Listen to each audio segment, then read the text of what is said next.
Social Studies, Pace RR11, pages 27 through 29. The title of this story is The Bright Light and Mr. Saul. Pitter-patter, splish-splash, raindrops were falling everywhere. It was fun to watch the raindrops, yet no one was watching them. Everyone was busy talking about Mr. Saul. "Mr. Saul does not love Jesus," said a young man to a farmer as they stood in a busy road.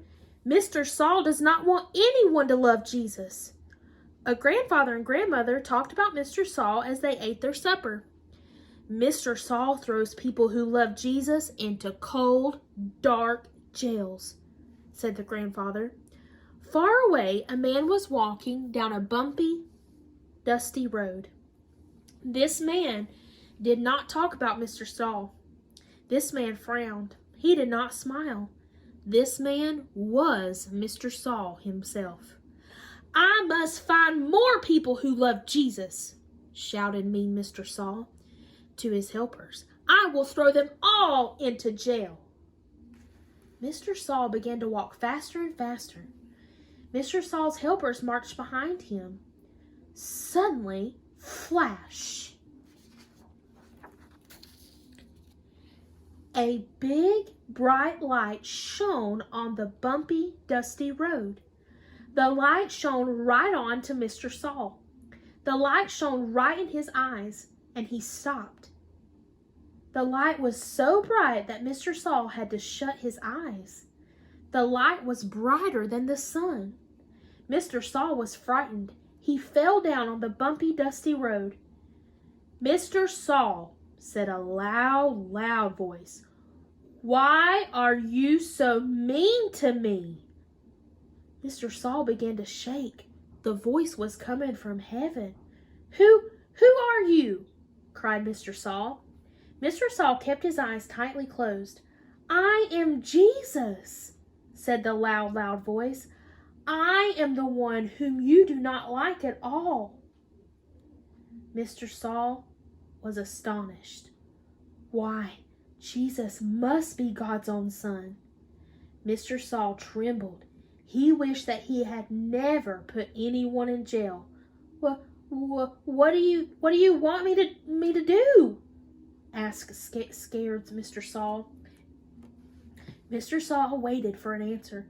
He shut his eyes even tighter. The light was still very bright. "Go to the next city," said Jesus. "There you will find out exactly what to do." And the light disappeared. Mr. Saul stood up and he opened his eyes. "I cannot see," cried Mr. Saul. "I cannot see anything." Mr. Saul's helpers walked up to Mr. Saul. They took his trembling hand.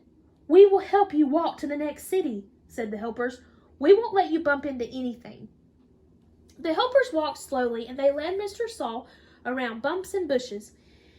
The helpers led Mr. Saul around puddles and rocks, and finally they came to the next city. There in the next city, something very special happened. God sent a man to teach Mr. Saul more about Jesus. Then God made Mr. Saul to see again. Mr. Saul was changed. He was not mean anymore. Mr. Saul loved Jesus. He wanted everyone else to love Jesus too. "Mr. Saul loves Jesus now," said a mother as she swept the floor. "Mr. Saul will not hurt us," said a grandfather as he opened his front door. "Mr. Saul loves Jesus," cried a little girl as she rocked her tiny brother. "Mr. Saul wants other people to love Jesus too." The tiny brother did not understand. He was too small, but he just waved his hands and giggled. Somehow, even the tiny brother knew it was a very happy day. At the beginning of the story, everyone was talking about mean. What did Mr. Saul do to people who loved Jesus?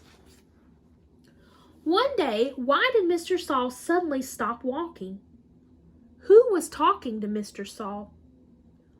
What happened when Mr. Saul opened his eyes? In the next city, Mr. Saul learned more about who made Mr. Saul to see again. Was Mr. Saul mean anymore? Why did the tiny brother wave his hands and giggle?